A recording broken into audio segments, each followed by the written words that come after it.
Hi, I'm Haylley Pittam, and today with me I have Mark Gravelding from Fitmotivation and PullFit. Hi, how are you? Good, thank you. Thank you for having me. No, it's lovely to be able to have a chat and talk about Aqua. So, one of the questions that I ask is when you're in a party and someone asks what your job is, what do you tell them that your job is? That's a good question because that is always one of the most, it's like, oh, I don't have an easy job to explain. Yeah. I tell them that I am in, if I can keep it just at, I'm in the fitness industry. Okay. That usually, if I can get the, to not have to explain more, because it's not really, as you know, there's many hats you wear now that when you get to the level of training instructors and stuff. So Yeah. I try to just say, I'm in the fitness industry. Well, you have come from land as well as water, so yeah, and having that background allows you to kind of massively open that umbrella and go, oh, I just teach fitness. Yeah. Sometimes I say I'm a fitness educator. I try to keep it as simple as possible. So how long have you been teaching Aqua Aerobics for? I started teaching fitness 25 years ago, and I started teaching aquatic fitness exactly 20 years ago, I think this month. Oh, wow. Oh, well, Yeah. We'll have a party and celebrate. Yeah, there you go. Yeah, exactly. Almost 20 years to this month. That's amazing. So 20 years in the industry. Yeah. And what have you seen that's been one of the biggest changes that's happened over those 20 years? I would say that when I started, I think A.E.A, there was like kickboxing was just starting to come into the pool. That's how I got involved 20 years ago because I was a land instructor teaching kickboxing. But at the time, it just was still very much being taught with instructors in the water, kind of low level, a lot of just socialization. What I've really seen is a metamorphosis over the years of just, I do think it's come onto its own that I've just this change towards high intensity interval training and all the higher level workouts, so that I think indeed we are finally truly realizing a new population is coming to the pool, and we're able to serve them with a challenging workout. That's fantastic, isn't it? Because we're able to say that the change has been from being slow paced, almost gentle exercise to now hit versions of exercise, which we're then going to bring in different clientele and a higher level of exercise within the pool. Yes, absolutely. Fantastic. So at your peak, how many was the most amount of classes you taught in 1 week? That's a good question. I would say maybe 12. That's kind of a guess, but I would say maybe like 12, because I've always taught both the land and the water. Yeah. Maybe 12 to 15. Let's go with that. Oh, no, 12 to 15. Yeah, brilliant. Because as you go through those different classes, you learn that you can give one class one style, another class a different style, and you can then vary it so that you're not teaching the same thing all the time. What's your favorite style of class?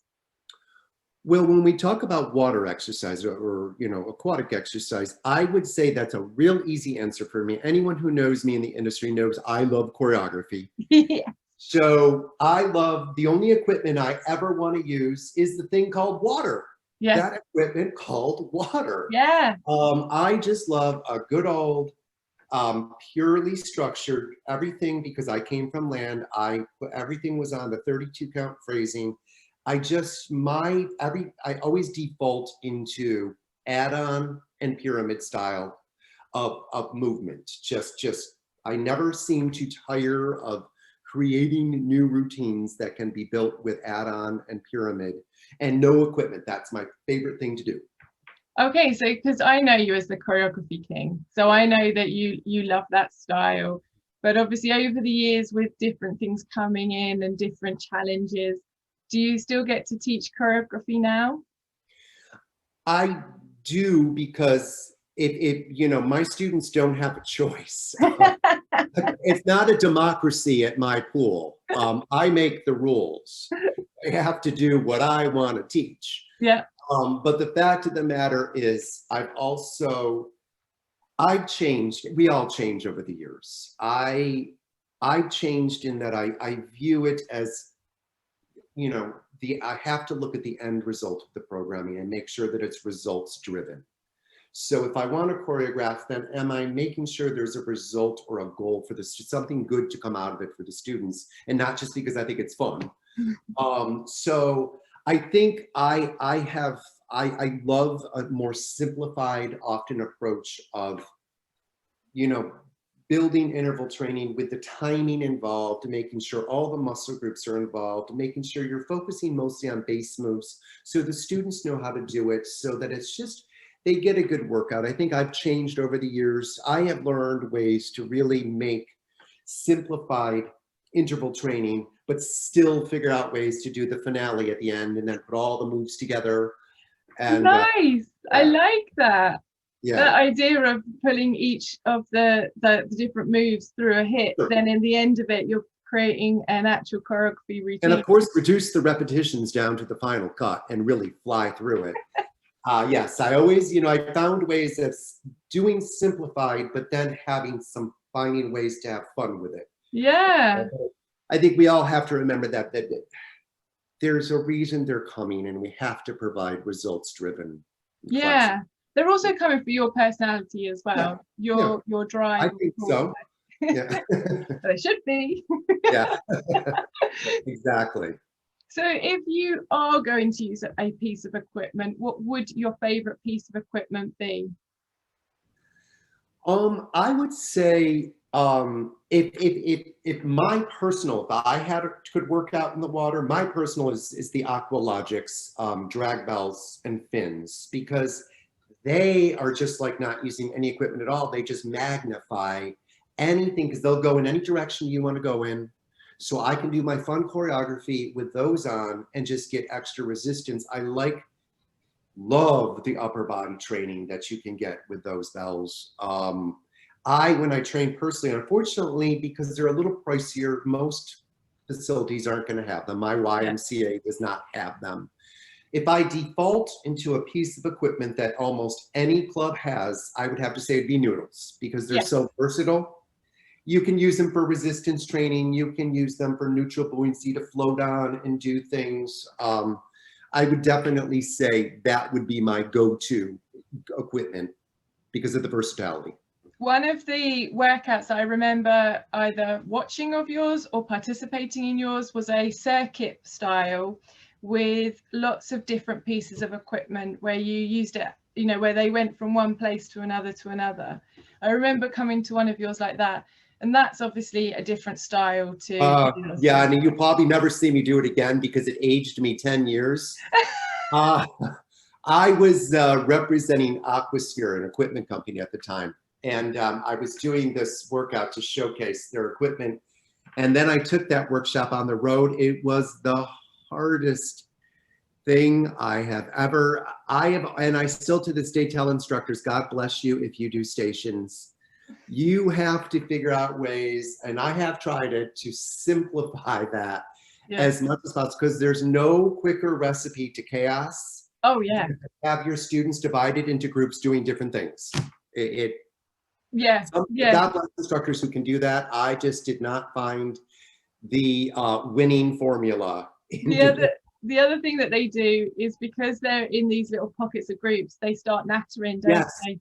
Yes. And so when they then start nattering, it's then the switch is what is the worst, when they have to switch. You just want to close your eyes and say switch, and just end up at something. Just go to some station or another. Yeah, no, I do have some circuit stuff that I do, but it's always that case that you are expecting them to start chatting to one another, and then they get distracted by that, and then you're like, no, cut, let's go to the next one. No, the solution is instructor-led circuit, not self-stations. I do a lot of circuit workouts now, but you're just moving from, you know, guiding the whole group as one. That would be my preferred way. So we've talked about obviously Aqualogics, we've talked about the noodle, and we've talked about a bit of the aqua strength, aquasphere stuff that you were doing back then. Have you ever seen any of the other actions with like the poles and the boards or anything like that? Have you looked up them? You know, I catch glimpses. I have been, gosh, with the International Aquatic Fitness Conference, AEA's IFC conference for 20 years now. I'm going on 20 years, but the problem is the last 10 years, I'm always staffing. Yeah. And I'm the indoor person working in the expo. So yeah, I get to visit with them in their booth, but I never get to see the action in the pool. But I do get out. They let me out once in a while, and I've gotten to see some of the action with the poles and with the trampolines and other various types of, and the boards, the paddle boards and floats. Yeah, yeah. So I do occasionally get to see some of that. So obviously I'm talking about all these different styles of sessions and all these different types of classes that you teach, but you also have all these different styles and different sessions in Fitmotivation, where you're giving instructors ideas and choreography or styles of a class and some equipment in a workout format so that they can then take to their pools to then teach. So let me ask let me first ask, how long has Fitmotivation been running?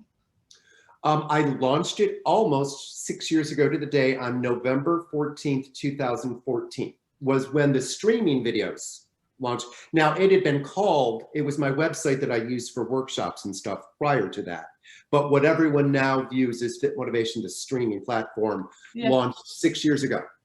See, it's double celebration, 20 years of you teaching and 6 years of Fitmotivation. Yeah. It's just a shame we can't all jump on a plane and get to Florida and celebrate. Right.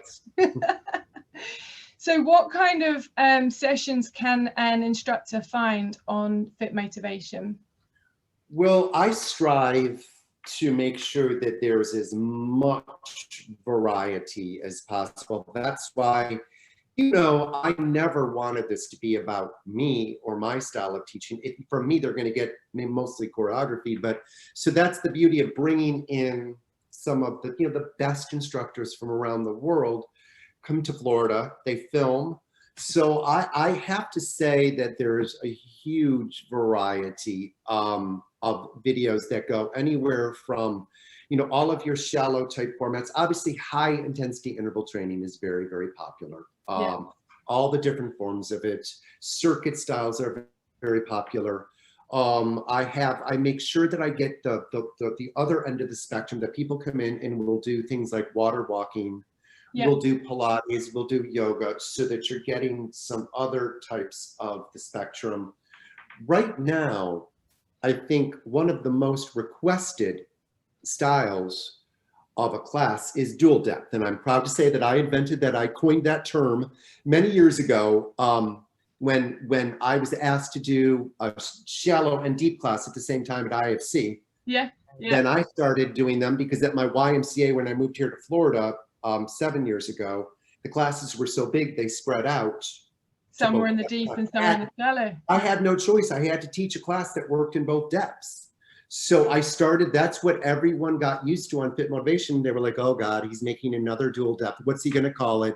Shadeep, Deep Sha. I kept coming up with names to call it. So now I just call them dual depth workouts. And that is actually, who knew, what everyone, because of COVID, people need more space in the pool. And they need to maximize more space. So I'm getting a lot of requests for dual depth, no equipment, no travel, you know, these restrictions that people are facing right now. And then in PullFit, I've learned something. I'm getting a lot. I had no idea. I'm getting tons of requests for deep water. Here I've gotten so used to producing much more shallow water, because that's what the instructors want. That's what they mostly have. But I realized for PullFit, the consumer site, typical backyard pools don't have very good shallow ends. Either they're really shallow or they're on such a slope to the deeper end that they can't function on them, they have more deep space in their home pools. So That's that, interesting. yeah, Really it is interesting. interesting. Yeah, because I think in the UK we've now got more pools. I think only if you've got like a private pool would it be deep. A lot of the new built public pools are only being built to having a 2-meter depth at their deepest, and so some of them aren't even like as deep as they used to be, whereas more home pools in the UK are a lot deeper in their deep end. But if you're saying that in Florida, the home pools are a little bit, you know, more deep anyway because of the way the older pools tend to be like that. Yeah, they're built with a very small, shallow end.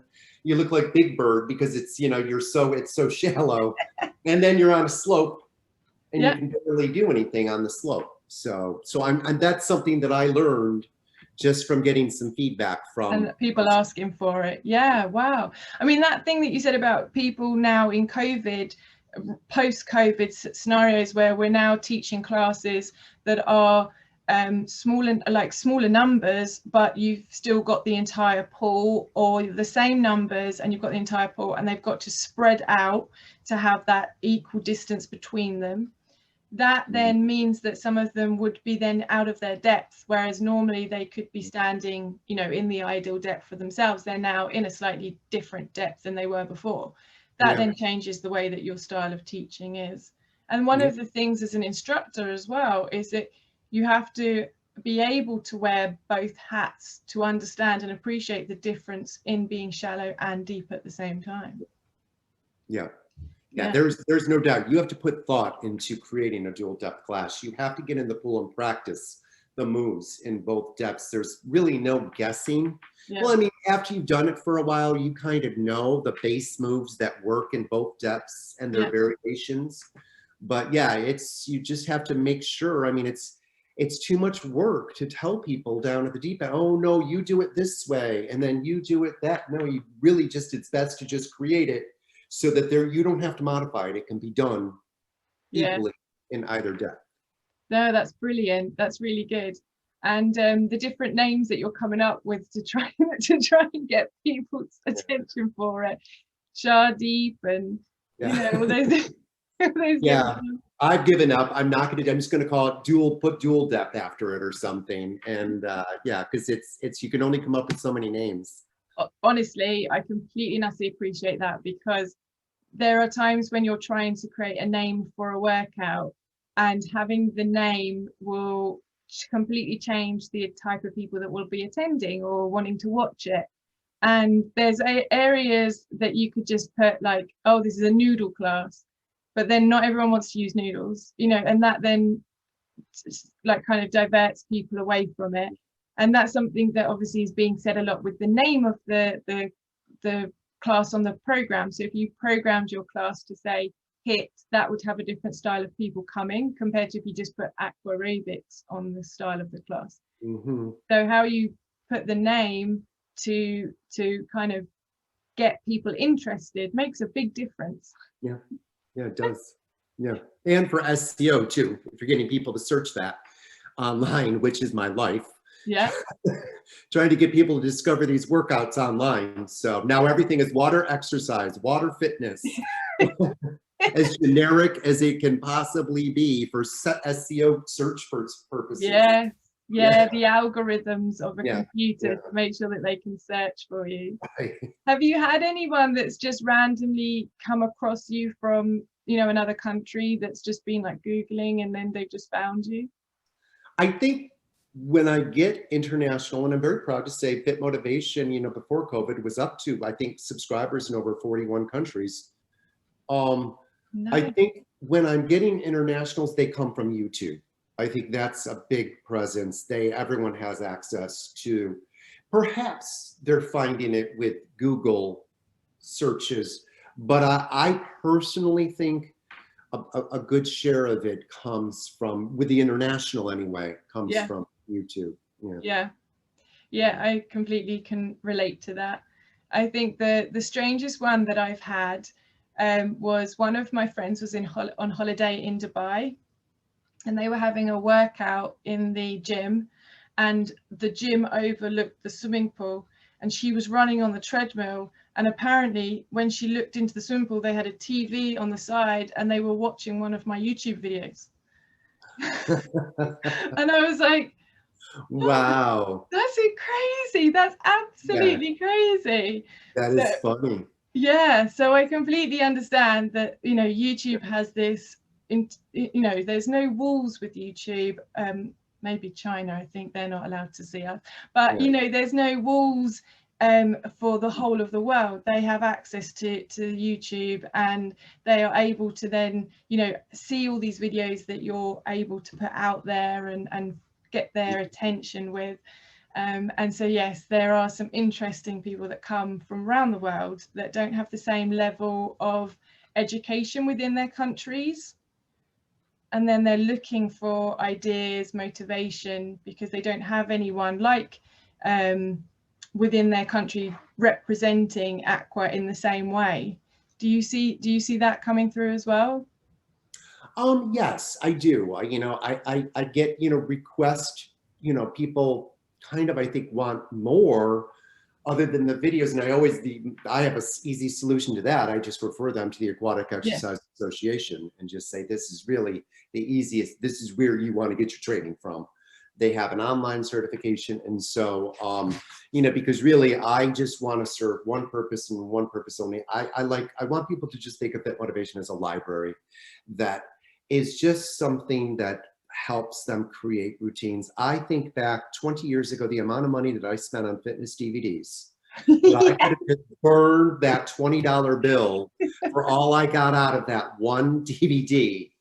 And now there's over 230 videos.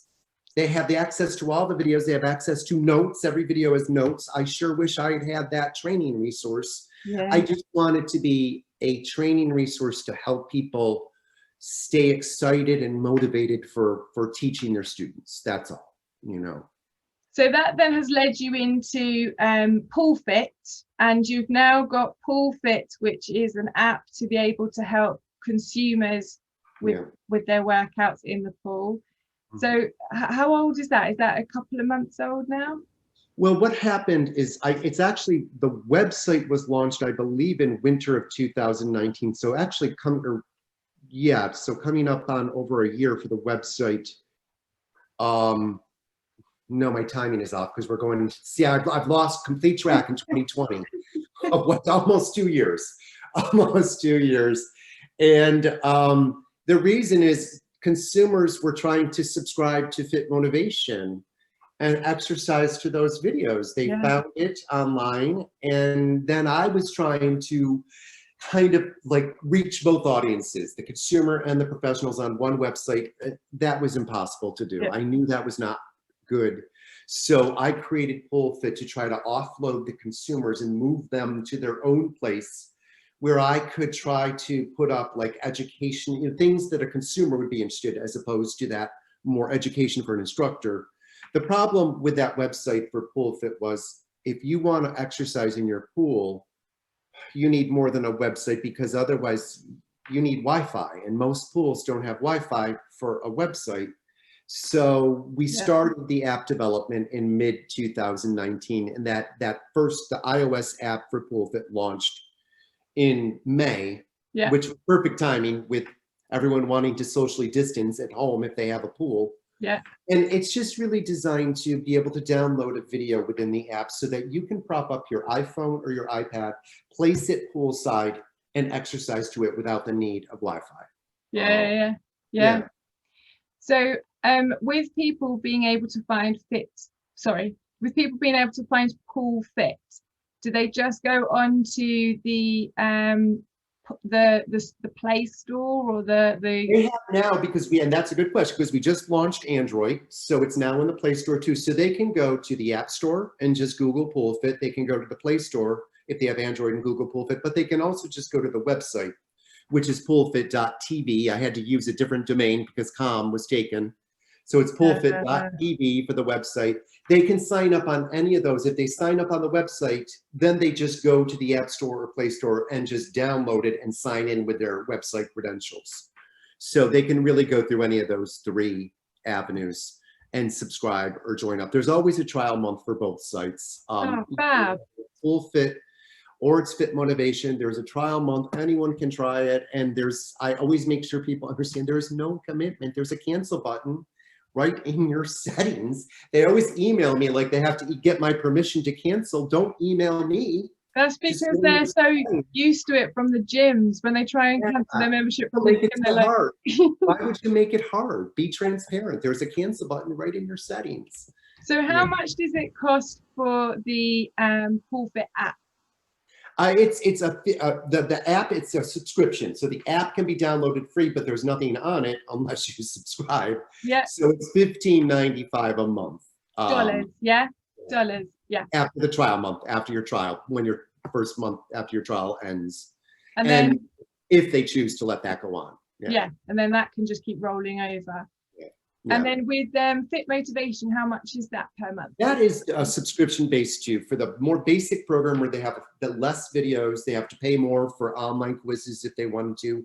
And yeah, that's $14.95 a month after the trial month. And then the premium, which includes all 230 videos, you just simply get more.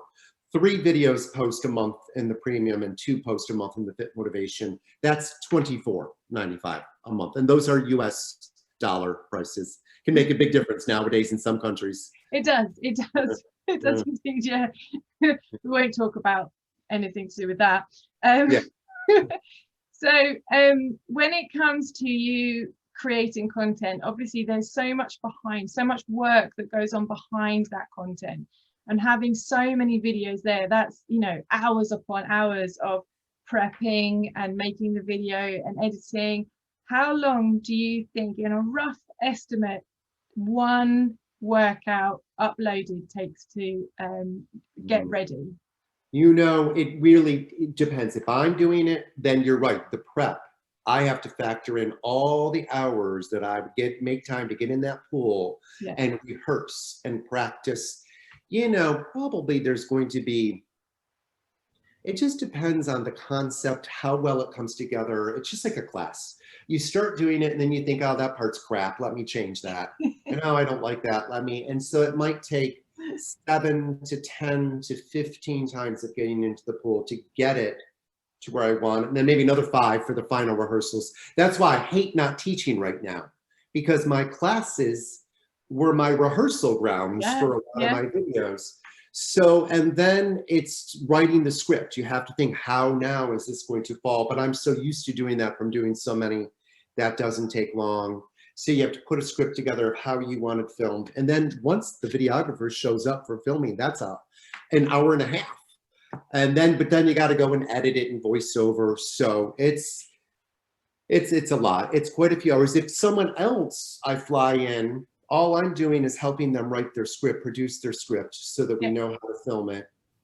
They own their own content. I have nothing to do with their content. So anyone who films for me has, you know, that's their content. I get to stream it on Fitmotivation and PullFit. But it's hard to put it into hours, because all projects are like, one I'm working on right now is a lot, because I'm making a quiz and a handout, as you know, with education to go with it. So that handout has to be about 8 to 10 pages long. It's got to be more theory and education. Those, I'm kind of regretting my choice to make this one a quiz and a handout. It's work. The hours that you put in that go on behind the scenes sometimes doesn't reflect in that 45-minute class that you've done. And every video gets a blog. They all have an additional blog where I give additional exercise, you know, tips and resources. Every video has the notes. I got to get those notes set up so that the instructors can go in, that they're put in a platform where they can edit them, they can print them. So yeah, it's not quite as easy as I sometimes feel like in that scene from The Wizard of Oz. You pull back the curtain. And there I am. Like the great Wizard of Oz, pulling all the levers and making sure it all works out. I mean, there's nothing worse than having putting all that time in, and then you get to maybe like 5 minutes towards the end and you've might have forgotten something, or something was edited incorrectly, and then that then creates another Or I hour. screwed up completely in the pool when I was filming, and I don't discover it until I'm voicing it over, and I'm like, Yeah. I missed an entire block of choreography. Yeah. If it's small, it stays in there. That's the rule now. People get to see all the warts, everything. They get to see me space out. If it's big, it's got to be reshopped. That's only happened a couple times. Thank God. Thank goodness, because I do know that. It's small, and I just joke my way, just like we do in a class when we mess up. I can make fun of myself. I spaced out. I wasn't paying attention. Don't do what I'm doing. Don't look at me. Do this instead. Yeah, I can completely relate to that. Yeah. So with designing the classes, or with trying to find a new class format or some kind of inspiration, where do you go to find your inspiration? Because you're giving us the inspiration as instructors. Where do you get your inspiration from? Well, ideally, in a perfect world, my inspiration would come from subscriber suggestions and recommendations for content. That's what I love. Yeah. If they can come to me with doable, some are not doable.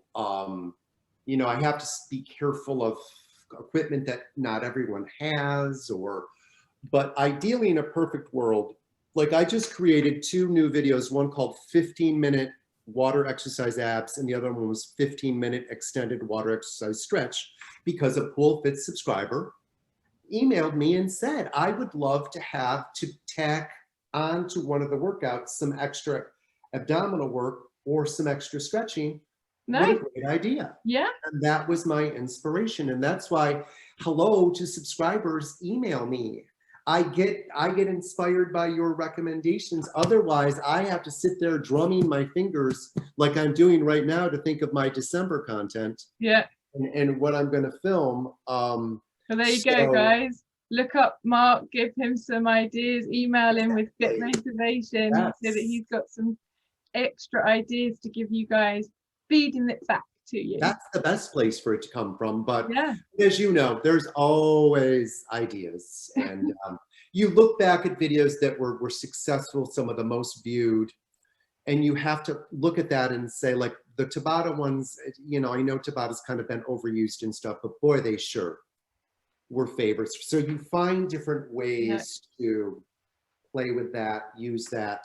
And like I said, right now, I think you're just going to see a lot of dual depth content coming from me. Yeah. But I definitely can say that my classes have had to change a lot because of the COVID situation. So in some of my places, I am allowed to use a noodle, and I am allowed to use maybe dumbbells. And then in other pools, I'm not allowed to use anything. Some pools I'm allowed 10 in a class, and others I'm allowed 20. But that's, you know, 20, 25 is the most I'm allowed in any of my swimming pools at the moment, compared to what I had before.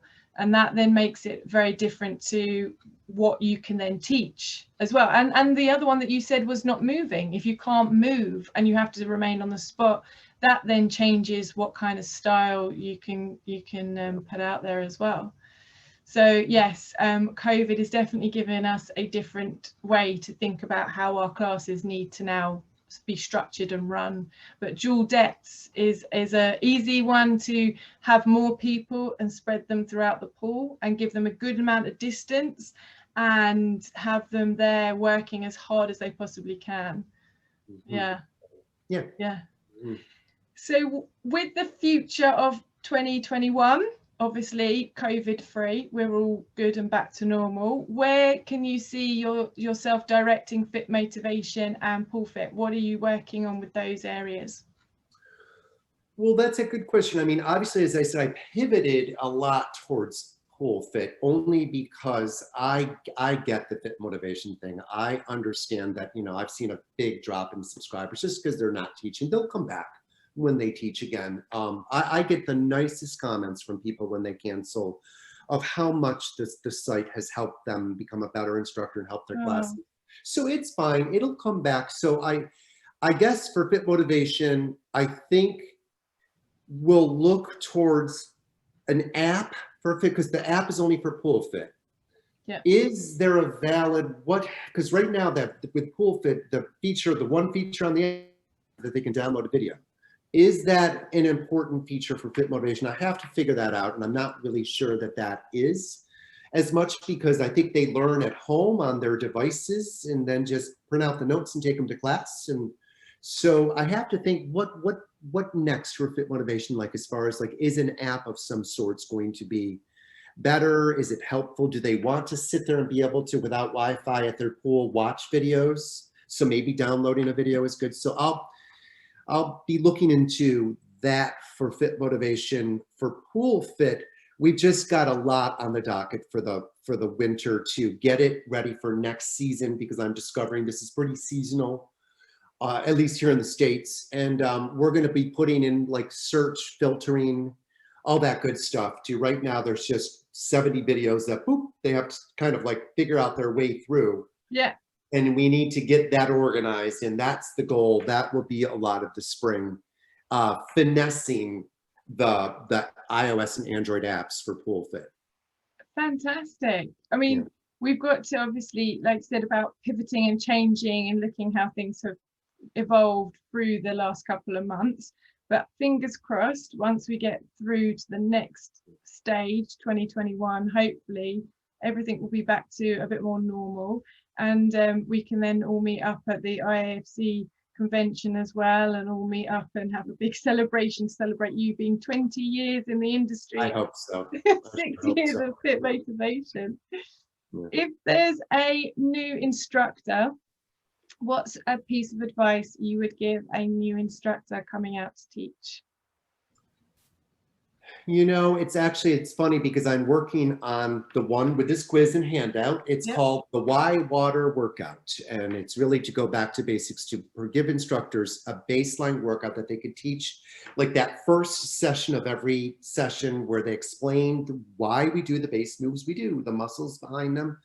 But I wasted a lot of years as a new instructor trying to invent moves never before seen in the world of aquatic fitness, trying to create dazzling, show-stopping choreography that wasn't effective or good in the water. I got the workout on deck. They got nothing in the water. I would encourage them, study your base moves. There's a reason our aquatic ancestors handed them down to us. Jacks, they're good. Skis, they're good. Jogs and kicks and pendulum. Focus on your base moves and learn how to just make workouts out of those, and with some variations of them. And I think it'll just take a lot of pressure and stress off new instructors to create those new routines. Just use the base moves. That's what they're there for. They're the ones that work. Yeah, completely. 110% stand behind that, definitely. Were you one of these people that tried to put a grapevine into the water? Everything. You name it. There was a time that I started teaching the water, the cycling in the water. I don't know why I did that. Why I even bothered, because I don't like spinning on land, because it's just not my thing. So here I started teaching this water cycling, and I was trying to figure out how to do mambo cha-chas with the pedals.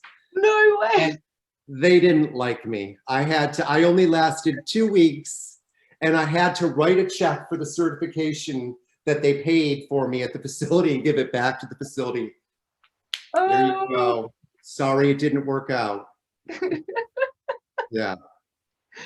We do find that there are certain things that we don't gravitate to, and obviously I'm also not one for the bikes, but mine's because I'm hypermobile. So when I actually ride on the bike, my knee on my hypermobile side goes off. Like I can only explain this, it's not there. The knee joint isn't stable. And I can definitely kind of say that when I went to one of the IAFC spinning classes, I was full of intentions. I was going to do so well.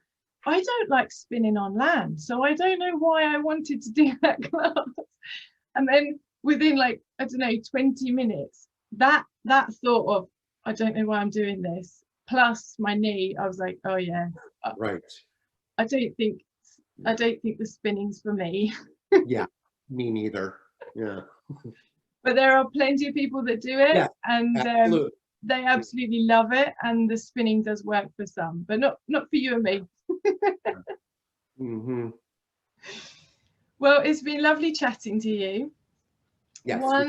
One of the last questions I want to end on, so that you can get to enjoy the rest of your day, is a question that I always explain is a Linda question, because as we kind of all know, we're not going to retire. But when you do finally retire and hand up your choreography, aqua choreography shoes, what would you like to be known for within the industry? Oh, geez, that's a nice question. My goodness. What would I like to, I guess if you just in a purely spiritual way, I remember when I started teaching fitness and I didn't have a pot to piss in, and you make no money, you know, it just, there was never any money. And my friends couldn't understand. I had a background in journalism. Why are you doing this? And I just was very spiritual in that I wanted to do something that developed my self-worth, that I felt good about helping people. I just wanted to help people. I liked doing that. And I guess my mantra back then was, I just want to bring health, joy, and fitness into the world through my classes. It was a very spiritual mantra. And I guess I'd like to be looked back upon by maybe instructors that I helped them bring health, joy, and fitness into the world through their classes because of what they learned through what I've been able to create and do.